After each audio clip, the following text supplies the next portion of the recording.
Hello, dear brother. How are you? Welcome to the Rose Hey, Garden. what's the good word with you? All is good now that I'm in the Rose Garden with you. Yeah, I feel you. Who's bothering you? It's our Rose Garden time. Don't they know it's 2 o'clock? Shame Yeah, on them. yeah, it's the crazy people in the world that's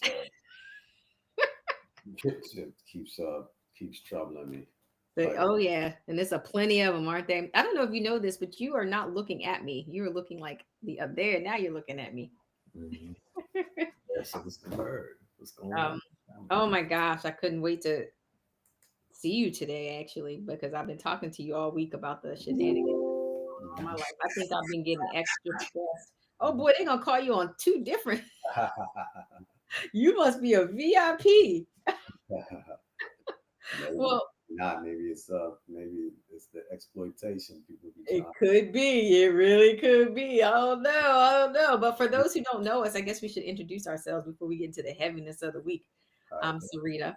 I am this lovely young man who really wants to be a young man all the time, Xadian's younger sister. And we come into the Rose Garden each week. This is like my own personal therapy. We hope it's a safe space for you to discuss all things that are on our mind current. And I got a lot of stuff on my mind. It's been a week politically, socially, a week personally. Some good things that happened this week is that both of my kids got news about things that they have been waiting for, and they're really really excited about it. And it's interesting because children don't like to wait, and I'm Mhm. not even going to say children, people don't like to wait, but delayed gratification is such a hard thing to sit with. And they actually experienced like delaying their gratification and having to kind of let a process sit through, um, before they achieved what they wanted to achieve. And um, your niece almost did backflips when she got the notification of what she was waiting for. And then we didn't get a chance to talk through her feelings, because by then it was like, I don't want to talk about it, it's over with, kind of thing. Oh yeah, she didn't want to share it. She didn't want to talk about it, but Crazy. I thought she might want to. She might want to go into it. That's you interesting. know she did not. She just was like, you know what, I'm happy, happy, happy, joy, joy, f those people that was holding it up, and let's move on, kind of thing, which I like, because in her moment, like that little punctuation was like, look, this was stupid, it was a stupid reason to be held up. And Mhm. then your nephew was kind of a very similar thing. He's graduating from his training academy this week for his new role. Mhm. And oh my goodness, the building they were in had asbestos and this and that. So, so they had all these changes that he had to deal with. And he was just like, yo, just slide me my certificate so I can go on about my business. And of course, his goal was, he said, they could just print them certificates out. We don't need no ceremony and nothing. Don't nobody care about that. And then he said, I could be home by 11 doing playing my game. So Yeah, um, that's you go. He right on that. He right on that. He right. but he didn't get to do that. So he has to actually wait till 3 o'clock. And so I'm watching them as they develop and demonstrate their exercise and waiting to achieve things, but also being patient, and Mhm. being able to be flexible as adults, you Mhm. know, Mhm. things that are as young adults, things that aren't always easy. Right, So, right. what are you looking at? Yeah, I'm trying to clear this stuff off of the screen. I don't Oh, know what's happening. It's stuck. stop. Yeah, what's up? Well, we get to see the side of your goatee, and while it's nicely coiffed, don't nobody want to see that. What do you think people want to see? Uh, oh, listen, the group chat. Listen, the group chat is ready for the bald headed brother. That is your new nickname, Why- the bald headed brother. Let's see what I the guess bald headed people brother hear got to say today. Yeah, I was gonna give a shout out, a birthday shout out to Megs though. It's It's uh her birthday. it's her actual birthday today, I believe. Oh wow! Happy birthday, Megs. Isn't it? Isn't Caroline's birthday in October too? Yeah, at some point I think no, I don't know what day, but the Quali's birthday is on around this time too. So Yeah. Did y'all Quali, have the celebration yet? um, now Quali's celebration is Sunday. So big up to you, Quali, and How old is Quali gonna be? he gonna be 15 like Amir. Oh my God! All these kids are old men. You know what I mean? Yeah, it's crazy, right? Dave too, his dad and his mom, Sanaya. Oh, how cool. I haven't seen Kweli in a long time. Does he look like a man? Yeah, I mean, he growing up. He definitely growing up. It's He funny because, a little bit different than what he was when he was a little boy, but he ain't quite they ain't quite made it to their man stature yet. You know what I mean? yes, but their voices sound like men. It's funny. I was talking to a colleague, and uh, I think certain people address the role of godparents very differently. Hmm. And so people may not know this, but you really take the role very, very seriously.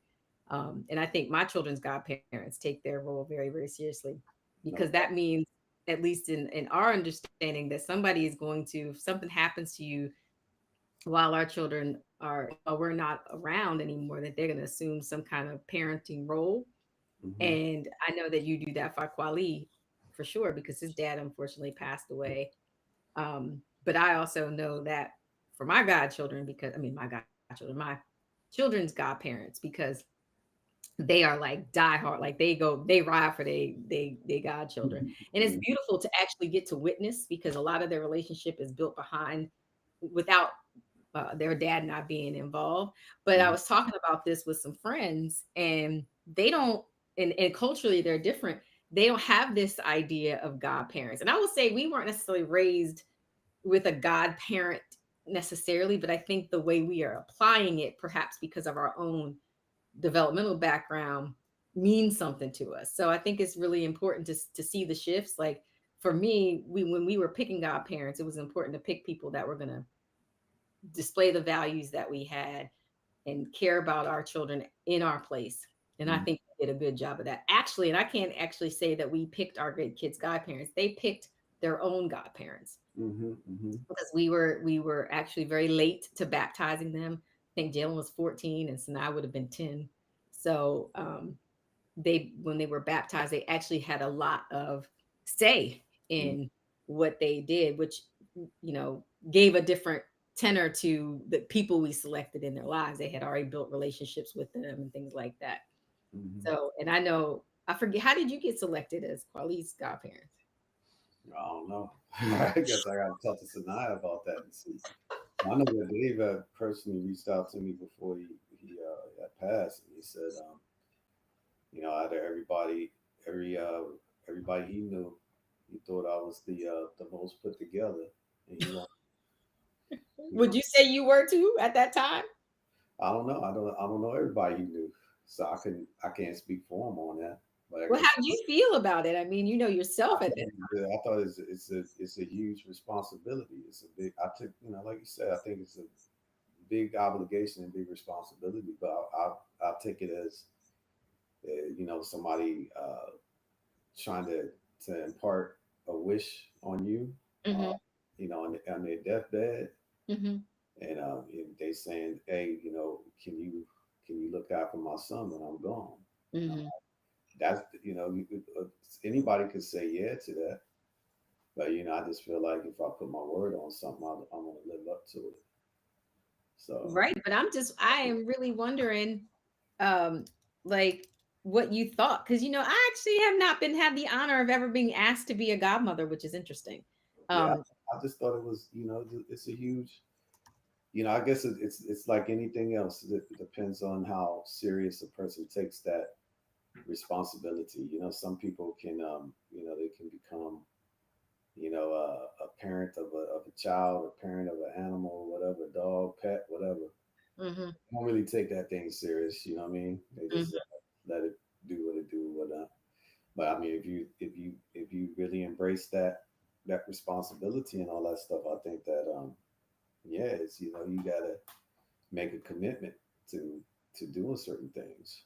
Mhm, So mhm. yeah, it's definitely major. It is. And I like that's your approach, because it seems like the way you do life is very serious, even though you you have your own kind of casual approach to things. I think right now what's going on in the world for me is many people aren't taking life as serious as it needs to be. I'm situated in experiences right now where I'm almost shocked to say that I'm human, you Mhm. know, let alone like a black person, but I'm shocked to say that I'm human because some of the experiences that we are going through just don't feel like what I believe is right. Um, Well, I mean, I guess that then that means that the definition of being human needs to be reexamined. Because to me, you know how it's funny because sometimes when we're being developed and mhm, we're being taught like about this reality that we all share, it's being delivered to us in a very dressed up way. I guess mm, you'd say it's very. It's not. It's delivered. It's kind of true, but it's not delivered in a way that sounds abrasive or harsh or whatever. It sounds very, rosy and cool. Like I was looking at my son's like social studies thing, right? mhm, And it was just talking about like various things that happened to people that were bad things. Like say when these colonizers came to what's now known as the United States, and the indigenous people were here, and they were just talking about how the indigenous people and those people got along, mhm, right? And how those people took care of the newcomers. mhm, How somewhere down the line, so it was just really dressed up in a way that it wasn't as gory and sinister and messed up as the reality is. Like these people got pushed off their land for their kindness. They got killed and there was battles and like all this stuff that really happened. They got tricked into, accepting gifts that was full of disease, and they got, just systematically ethnic cleansed and genocide, and then moved to these lands, and all their sacred ground got destroyed. So they didn't say it like that. Even with, um, like melanated people that they brought to this country out beyond their will. They were like, the way that they described it was like, these people are so-called slaves and they worked for very little wage or whatever. It was like so dressed down from what the reality is, right? So but I that think that that's what I think is very much human that because, what that is human, yeah. But the it's like that we humanity, can say something terrible, right? You Mhm. can describe something so terrible, right? But because of our social conditioning, we can pretend that, you don't attach a feeling to that. Because I think witnessing, I was watching the Animal Kingdom about the chimps, right? And this is Yeah, it, and there's always like a alpha chimp in yeah, these little chimp smart. groups, right? But they're smart. They do so. The alpha chimp is always being threatened by other groups of chimps that want to take over, and there's always an alpha. Well, on this one chimp story I saw, the alpha chimp got, kind of beat up by this rogue troop, Right, but right. his chimp group that didn't come into, they understand the cycle of life. They didn't necessarily stop the beating, um but they grieved his loss because he basically he warded off the threat, so that but he was so badly injured in the beating that he went off to die alone, because that's what they do. They don't necessarily die in front of their group, but he warded off, he protected his group and all that, right? And so, but the group, when the beating was occurring, was making all the ape noises that and chimp noises that you hear like from Planet of the Apes, and which was really it, to kind of say, look, this is happening, and and then they spent time, a long time, grieving before, in the order, a new alpha was created. And I think that that's what's missing in humanity, is that, like, where's the chimp noises when you see somebody, like, we just killed people indiscriminately in the Pacific Ocean and all these Atlantic, and then we label it as something that we psychologically can say is bad, drug dealers. But let's just say if we took that label away and said Xadian and Sarita were killed in a raid, that was in a boat, would you feel the same way? And so we're kind of like conditioned as humans to say, well, if they're that kind of human, that's okay to be bad too.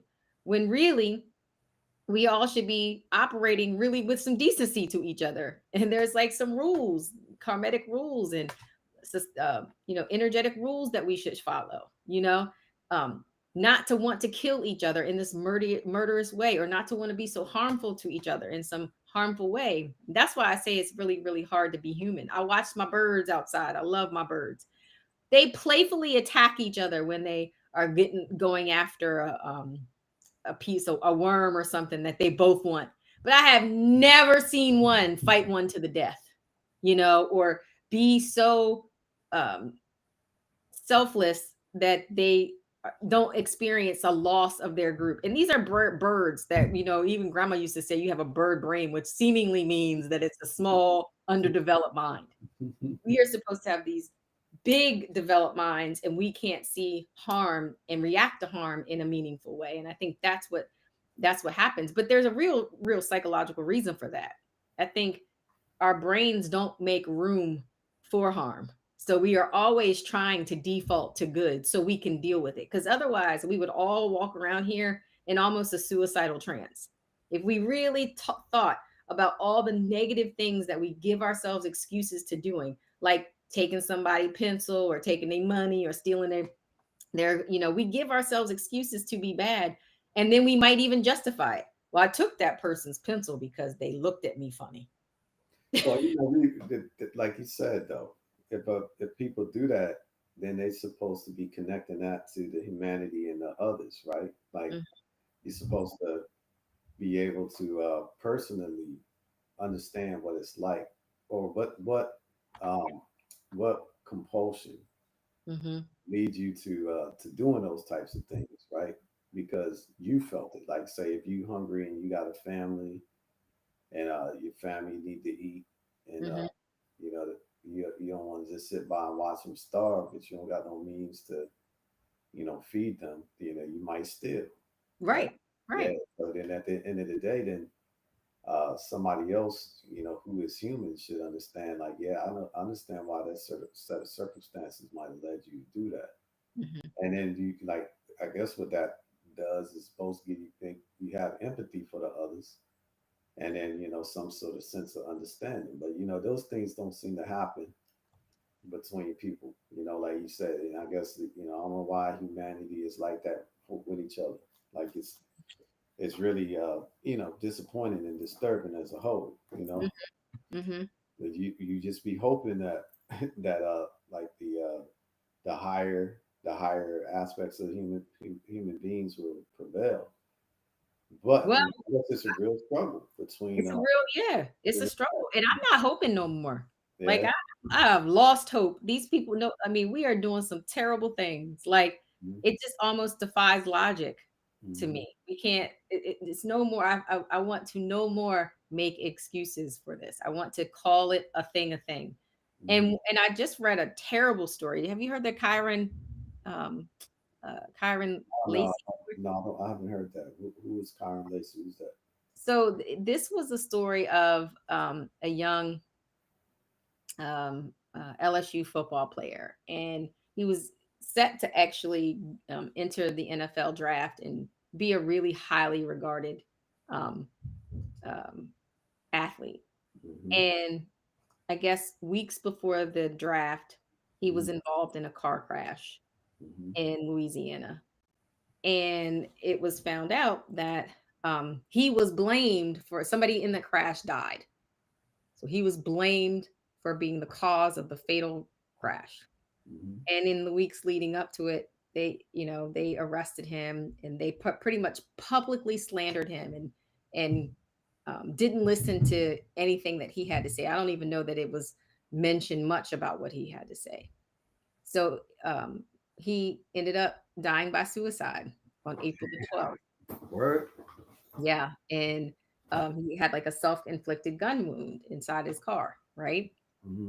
Mm-hmm. And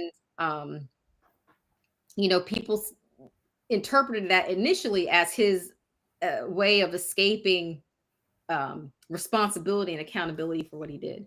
Well, his family continued the investigation, and what was discovered recently Mhm. was that he was nowhere near. He arrived um, several seconds after the crash, so he could not have been the reason for the crash. It also was discovered that one of the officers, the arresting officers, convinced a bystander to say that it was Kyron. Wow, that's So crazy. someone in authority, wanted to harm this young boy who he didn't know outside. He didn't know outside of the fact that he was an LSU, football player. So now this has come out. These This people in authority, though, that I think like they always are major violators themselves. What do You you know, mean? because they human still too. You know how like we were just talking about, elementary uh, concept of hearing things like we all sinners, for example, Hmm. which means we all got condemnable traits, right? Yeah, yeah. Word out, condemnable traits. That, I say that to say that but people don't really try to acknowledge those. They want to acknowledge the fact that the good sides in everybody. But I feel like the people in law enforcement, man, they like major violators of the law, and they are they human too. So they Yeah. just like anybody else is susceptible to all those things. But carry on. What else was you going to say about Well, I before I do that, I think it's interesting that you say people in law enforcement because there is a profile of people that are really attracted to law enforcement. I have a good colleague, that's what she does. She actually only works with people who are in law enforcement. It's like a special area, psychology. it? And yeah, one of the things that she talks about are the high divorce rates, Yeah. high rates of thought deviancy, which is like Yes. Yes. cognitive kind of dissonance, Mhm. and then a lot of their own addiction problems, which in Mhm. their self, in and of itself, is like this compulsive kind of behavior that's dysregulatory. And Right. so, which is interesting because they are being asked and tasked to regulate people. Exactly. But they themselves have these chronic issues with regulation. And so she and I are always talking about profiles of men, right? That she would date. And you know what she says, as a disqualifying, um, uh, feature, it is if somebody comes up to me and says that they are in law enforcement, she says, packs up her stuff and says, it's actually not very nice to meet you. Goodbye. I'm in I'm in concurrence with her thought process on that. I mean, I don't have a very warm relationship with law enforcement at all. Well, what about a female police officer? Would you date a female police officer? I mean, I would, I guess I would take each individual as an individual. So I can never say never because you never know like what will happen, right? But in general, I definitely I don't embrace law enforcement like that Hmm. because of certain little things. Like for instance, right?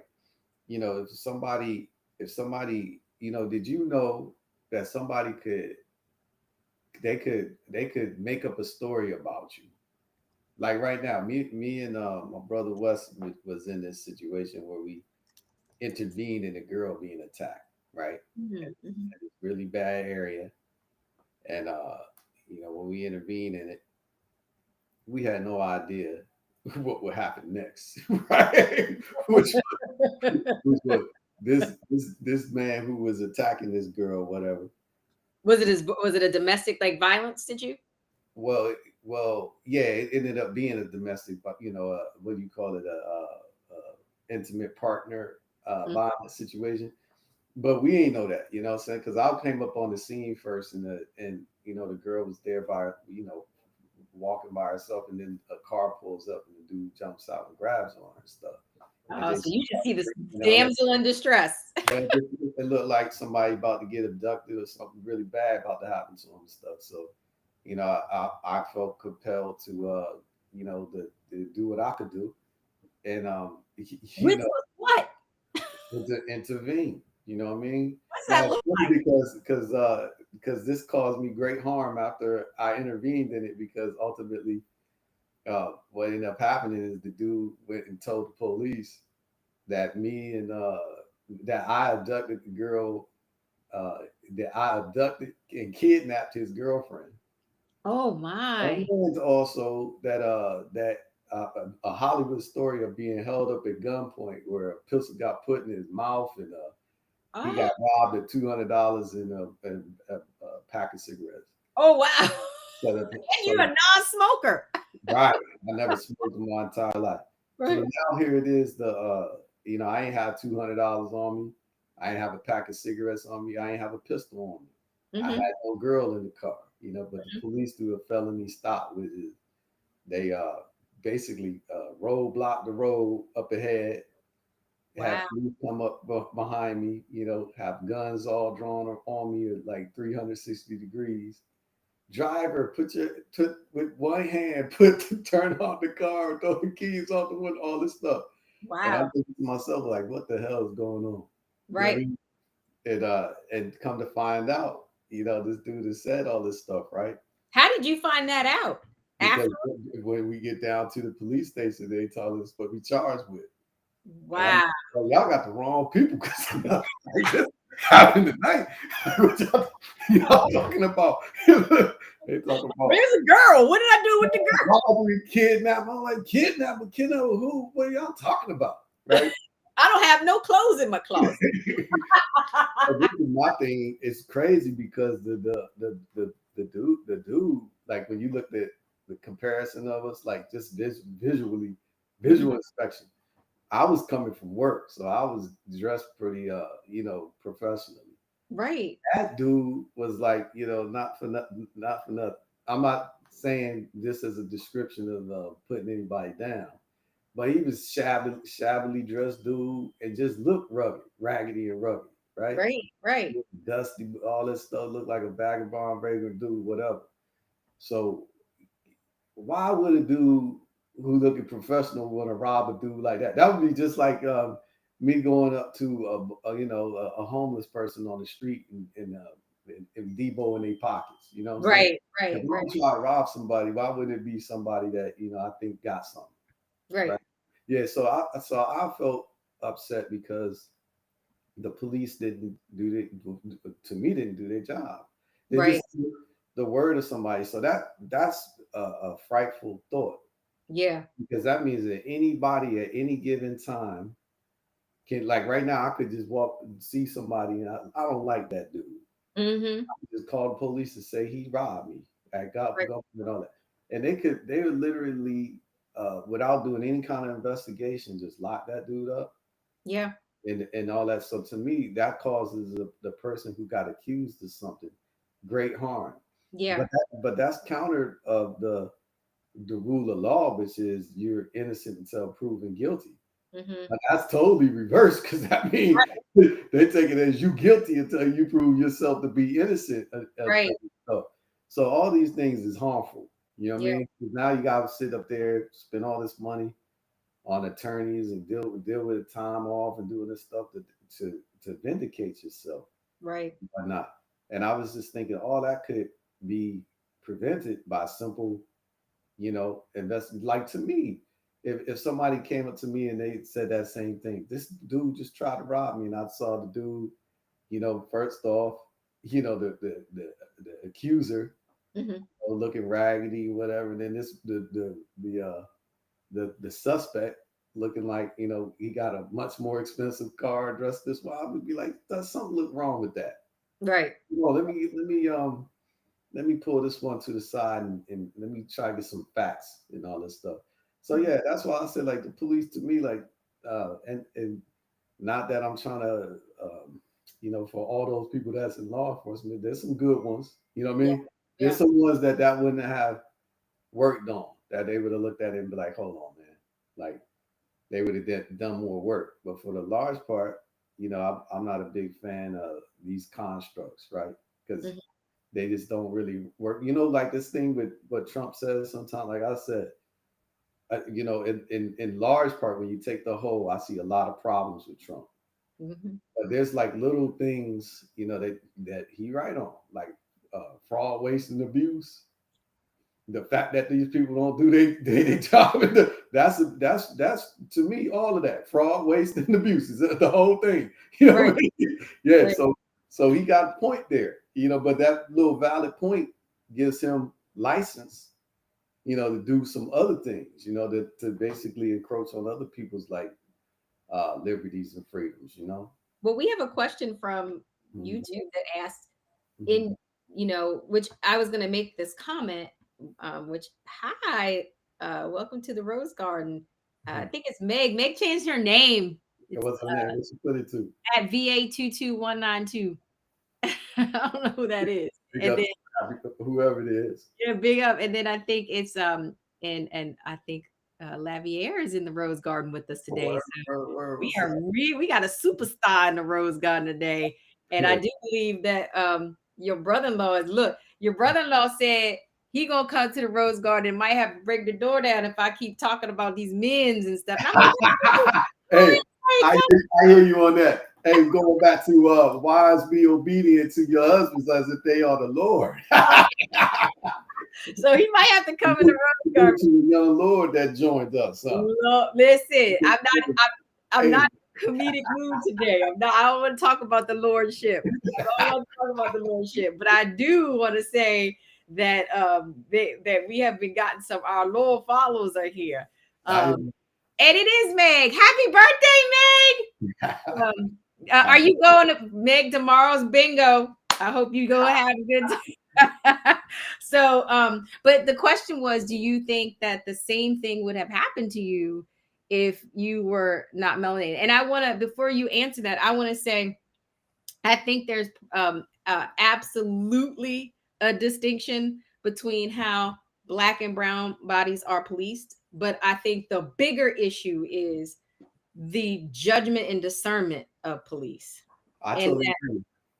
Discerning people of discerning spirit don't go after those roles for very maybe similar reasons why people who are very empathetic and empathic go into professions like psychology or human resources or social services, because the idea of helping people versus telling people what to do is not, they're not the same. Like I'm not a psychologist because I want to go and boss people around. I want to, make them do what I say. That's not my role. It's not my constitution. I do think people who are attracted to law enforcement and attracted to those roles where people just kind of talk and listen have this, they talk, then you listen, have a personality trait that makes them attracted to it. Like I would never be attracted to law enforcement. It would not be something that I would be attracted to.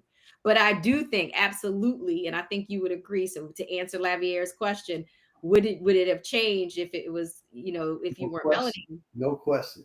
I mean, perhaps, let's just say perhaps it would have changed, but it doesn't mean it would have changed favorably. Let's just say that, that we can all agree that Black people get policed differently. But if you're not melanated, I think there have been some situations where, like, I'm going to take people that don't understand mental health crises. And there was a young autistic kid, I think this was actually in Virginia, where the parents called the police to help with their son who was, on the spectrum. And again, I use the spectrum, but most people on the spectrum are not dangerous people. Okay. Most people are not. But in this situation, there was he was dysregulated and he had I'm talking about a knife that you cut butter with. Right. So, I mean, even if it jugged you, you would probably survive that, right. And then not to say anything detrimental about obese people, but this was also an obese, cognitively neuroatypic person with a butter knife that was shot, because that was the judgment. And that was not a brown kid. That was the judgment of the responding officers, thought that was a way to control the situation versus any other tactic. And so what I would argue is that there's a lot of people in these positions that have judgment issues. And and their judgment issue is centered on the fact of what what appears to be valuable and what appears not to be. Because like right now, if let's just say in that situation, if it was known, like if I Mm-hmm. was known to be somebody at that time, right? Mm-hmm. And I've been treated that way, right? Mm-hmm. Because like let's just say if I was President Trump's son, Right. and the same exact thing happened, now I don't think they would do me like that, because Right. they like, well, Because that's there's a value on that life. yeah, yeah, but on this other life, that life don't really have that much valuable. So look, I'm tired of playing around. Let's go home, Right. talk this through, and get out of here. You know what I mean? Right. You don't have to worry about the blowback of this. You know what I'm saying? That's Right. why, like, a lot of people who, like you say, like they're in impoverished communities, they're victimized, by Yeah. people who they live by, and people who are supposed to be protecting them, like law enforcement, because they know they don't have a voice that will actually really be seriously heard. You know, Right. yeah. So that's a sad thing. That's why like people gotta be advocating for themselves and stuff like that. That's why, to me, anytime like any injustice happens, it like threatens us all. So I always try to like address it. Anytime Mm-hmm. it occurs, but yeah, that definitely would be a different experience. But then these other people who don't come from, our similar backgrounds and walks of lives, they be asking questions like, well, why didn't you call the police? Right. And I was like, well, that the truth be told, that's a very good question, but the thought of calling the police didn't enter my mind. Enter my mind. Right. Yeah. Well, But and I now would I will. Now, because right. Well, hey, and but I would also say that, and Meg has a comment here where she's confirming what we're talking about. Her ex-husband was a ex trooper, Mhm, and the characteristics seem to be uh, emblematic of him. I think, mhm, one of the some communities don't see police as protective because they haven't seen models of protection. I think 100%. the other thing is, even groups that may believe that why don't you just call the police, when they actually interact with police, they're often very disappointed because they don't recognize the role of police. And I think that's not taught, examined very well. I think we pretend that these people have superhuman powers. We Right, pretend right. their role really is very restrictive. It really is, like, it's not necessarily to they're in Actually to be the number one witness. I'll just right, make notes and stuff, but if somebody is ragdolling you, I'm not necessarily interfering. I'm just going right. I'm to just gonna let them beat you up and then I'm gonna come.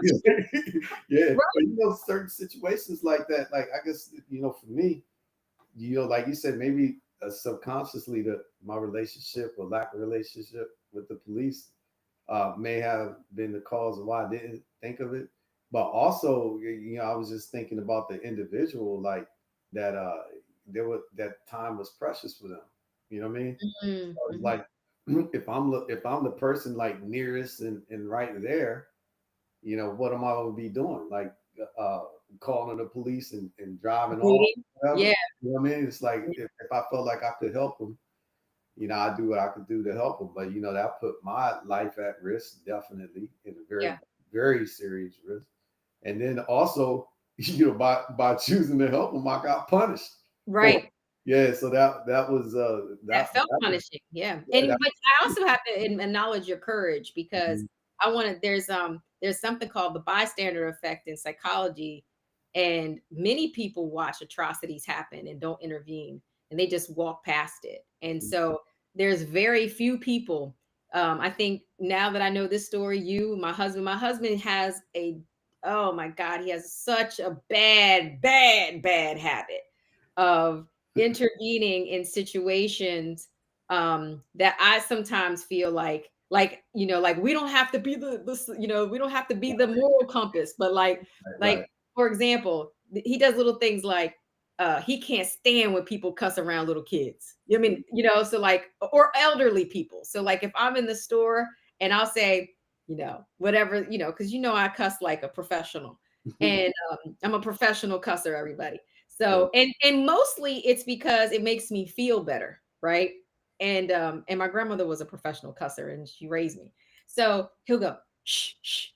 stop cussing so much. And I mean, somebody could be like all the way down. Don't let him see a lady with a walker. He's losing his mind. Oh my God, Serena, you over there? I mean, that man is polite. He courteous, he respectful. That's what that shows. No, but I think people got to do better in showing themselves, like respecting each other, right? Yes, they do. That's acknowledging that person deserves reverence. You know what I mean? Because yes, he's very reverent. Yeah, that they elderly, whatever. We supposed to be treating them more kindly, just like we're supposed to do for children, right? Because I don't necessarily find it wrong that we color up the reality for children, right? Because we want them to have hope and freedom and stuff like that. But I do think at some point, we got to be real, right? And say like, yeah, call these things exactly what they are. And I hate it when like I see it in media and just people in positions of leadership that lack accountability and lack the ability to speak truth. And right. Even right now, to me, like I look at Trump and I think honestly he has nothing to lose. Mm-hmm. If he plays by the rules, this is his last ability to be the president, right? Mm-hmm. So at least for right now, because I honestly do not believe that he's trying to ever again have an election. I totally agree because I see like him renovating the people's house. Yeah. This should piss everybody off, which is again to your fact. I mean, see, don't get me fired up. I told you I'm very dysregulated this week. People been messing with me all week. And I have not, I usually when people mess with me, there is an end. The situation I'm in now, I haven't gotten justice. And so I feel very amped up internally. I feel you on that. I have not felt amped up like this in decades. Like I don't actually, anyway, so because and that's one of the reasons, it's just like compiling, killing people indiscriminately in the ocean. For example, I'm going on a cruise. I actually don't like cruises. I don't like boats. I can't swim. I'm not a fish. I don't understand why people do this, but I'm doing this to celebrate, one of our good friends' wedding. So we're going to be on a cruise in the Atlantic, and I can't swim. I mean, I can swim, but I'm not a fish. So the idea of somebody indiscriminately bombing boats in a sea is terrorizing my mind right now. That rightfully so, because it could be us. That's the thing that compels you to intervene, right? Because I ain't gonna lie, to me, I think you in any given moment, you're kind of aware of every possibility that could be, right? Mm-hmm. So when I chose to help that girl out, one of the thoughts that was in my mind was like, this ain't your business. Like, that ain't your woman, that ain't your girl, whatever. So this ain't your business. So that did come in my mind. Mm-hmm. But then other thoughts happened in my mind too. Like one of them was like, what if that was like your daughter, or your mother, your sister, or something? Would you want somebody to do? And then the last thing was that the girl was aware of my presence. Wait a minute. So wait a minute. That's shame. You had some shame? Well, I guess it is because I felt like, man, I couldn't live with myself. Because she looked at you. If I drive off and then I look to leave and you hear a girl got abducted off this road and she's dead, whatever. I was like, damn. Even if nobody else would know, I know. And that's too much. It's a powerful emotion. But see, that gives me so much hope for you. And see, look, you know what? The group chat is going to be kinder to the bald-headed brother this week because they're seeing your vulnerable side, right? Like that you couldn't let some woman in distress look at you and you turn away, right? Now, it might have been questionable if she didn't know you were there, right? Now, but I would know though. See, that's the problem because I was thinking too, like I said, like at any given, like you see all these unlimited possibilities, but I was thinking like, damn, like even though she knew I was there, something could have happened to her. Nobody else in the world would have known, but I would know. You would have known, and you had to do it. And that right there I would have to live with myself in my own, image of self or whatever. And that's just something I couldn't bear because I Well, felt like, that's you know, the beauty of what we're going through now is mm, everybody's inactivity. You're all going to have to live with yourselves, no and doubt. you're all going to have to reckon with the fact and reconcile with the fact that what is happening now was stated out loud before it happened. Right. Okay. So Right. like I'm not gonna pretend that this is not true, but it was stated out loud before it happened.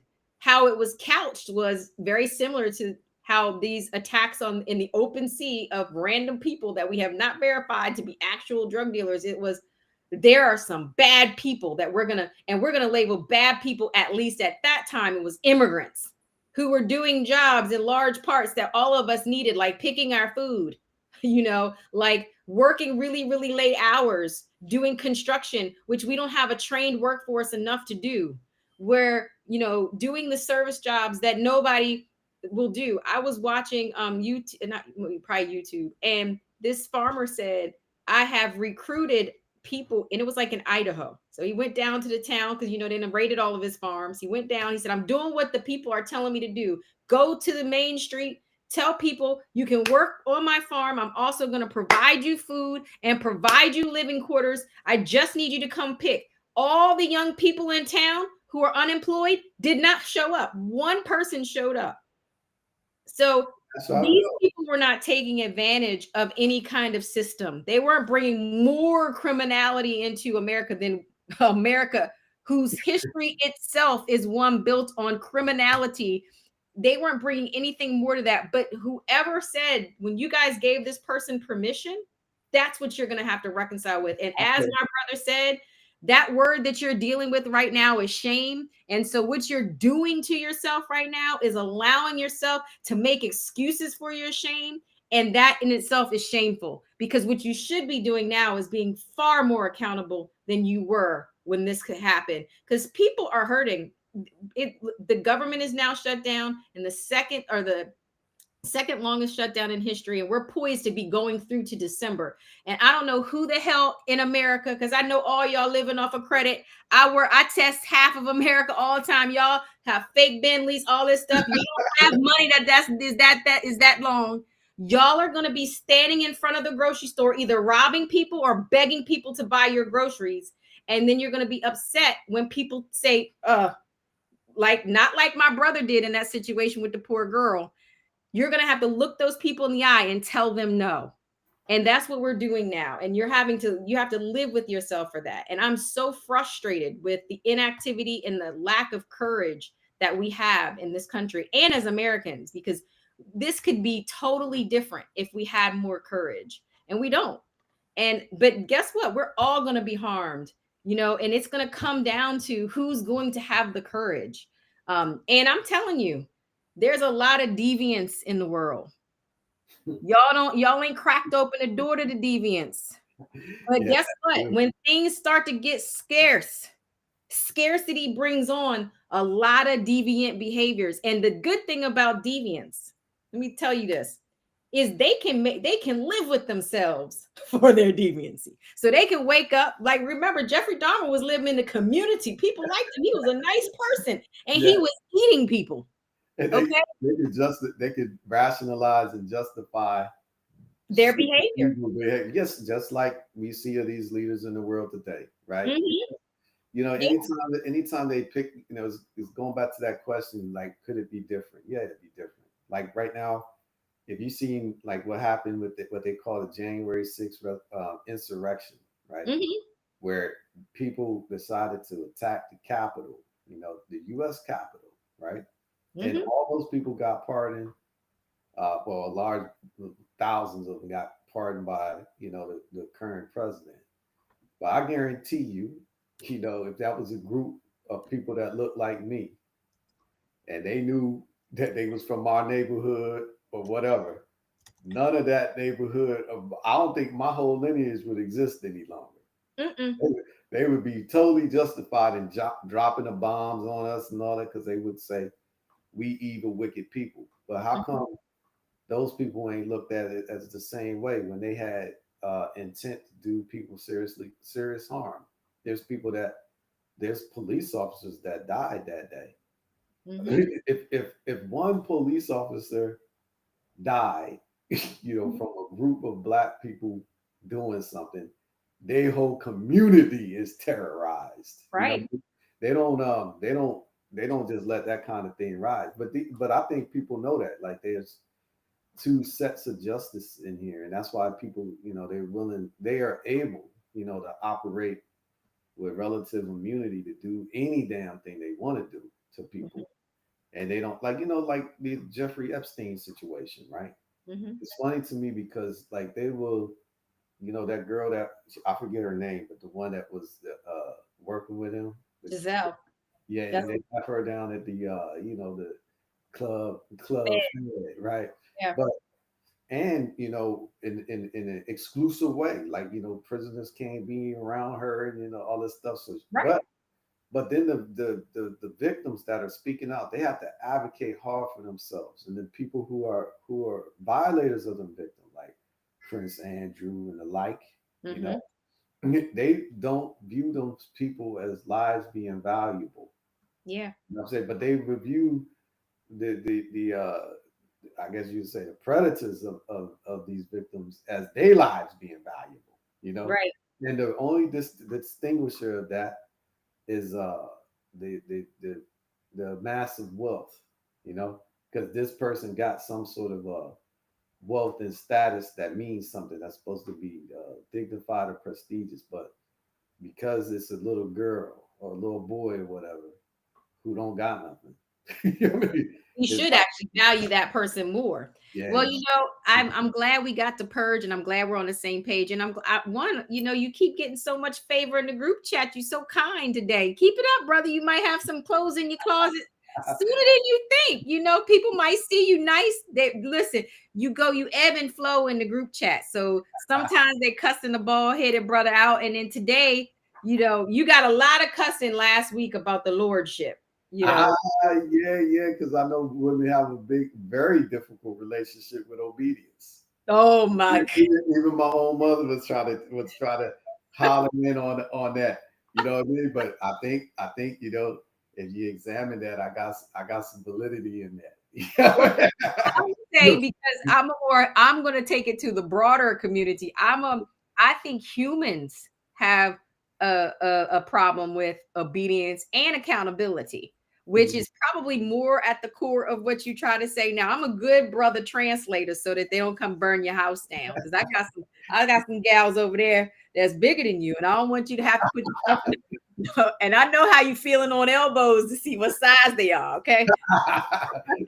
So, they're not going to just retch around in your door. You're going to say, let me hold your hand for a second and let me see what you're working with in the forearms before I invite you across this Yeah, table. that's 100% right. There's some pre-qualifiers. There are some pre-qualifiers. So I know that everybody's gonna get to you. But I'm also very much, I love my brother. So I be saying, listen, he don't deserve to get the bat put to him. He needs to understand your perspective. And I do think there will be a person that's going to humble you. I really do. But how about this? We only have a few more minutes. I think we need to switch some gears to a more light subject. And even though I had this a terrible, terrible week, and I'm appreciative of your reflections about people and humanity, because I was feeling very similar. And what I want to just like my one point I want to leave before we go to the topic is we are a part of a human race. That race needs each other, and our own existence depends on how we are acting collectively. So we can continue in this vein if we want to. And some will survive, some will not. But the ones that do survive are the ones that, in my opinion, that understand the beauty of our interexistence. It's not our separate existence. And I think we are too evolved as a species at this point to really believe in this only one kind presentation. Like, I'm not a plumber, so I'm going to need a plumber to fix my pipes, right? So I can't, I might can even read a manual, but I might not be able to do it as good as a trained plumber. that's what our society is like. We all play our roles. We all have our parts. And so if we continue down this line of like, oh, we don't need each other and only this kind of people and only that kind of people, we're going to lose the benefit of our humanity. And guess what? We all lose. We all lose. No, there's no winners. There's no winners. And so that's that's kind of my gift. And I'm going to tell you, like, the strong do survive. And one thing about melanated people is we are not recessive. Yeah, that's true. Okay, so remind yourself of that when you are looking at what this means in your you might lose me, you might lose my brother, but you're not going to lose what we represent and what we stand for. And so that's important. So I was thinking liars are liars, right? And there's this game called Two Truths and a Lie. And I'm going to train people on today on how to tell if someone is lying. So these are real gifts. I guess we shouldn't really give this away, but this is actually a safety training that I attended. And in the safety training, they described how you can pick up on somebody who's telling a lie in any interaction. So, brother, I want you to give me two truths and a lie. No. I'm sorry. Yeah, two truths and a lie. That's what it's called. Yeah. Two truths and one lie. So three. You want me to tell you three facts, right? Yeah. Go. Yep. But I got it. Go ahead. And then I'm gonna guess which one's the lie, and then I'll tell you why. I have 5 children. Okay, I have 5 children. I got 4 wives. Hold on. Let me start all over again. No, let's go with that. We'll do that. I got 5 children. I have, but that's okay. Go ahead. I have 4 wives. And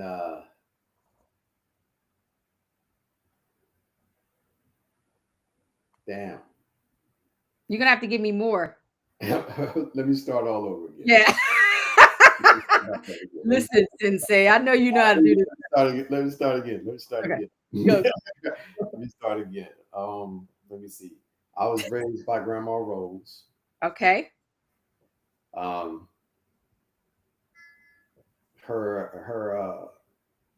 was raised by Grandma Rose.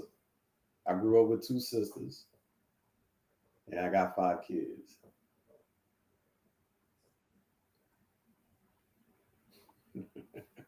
Okay. You actually aren't doing it in the same way that I wanted you to do it, but that's okay. Mm-hmm. So this is for people who,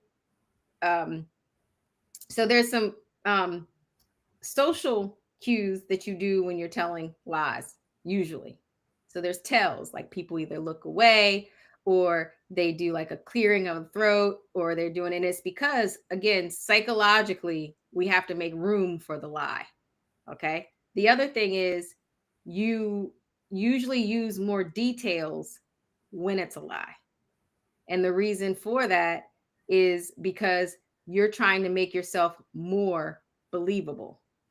So if you look at your responses, I was raised by Grandma Rose. 1, we know that because we're in the Grows Riding with you.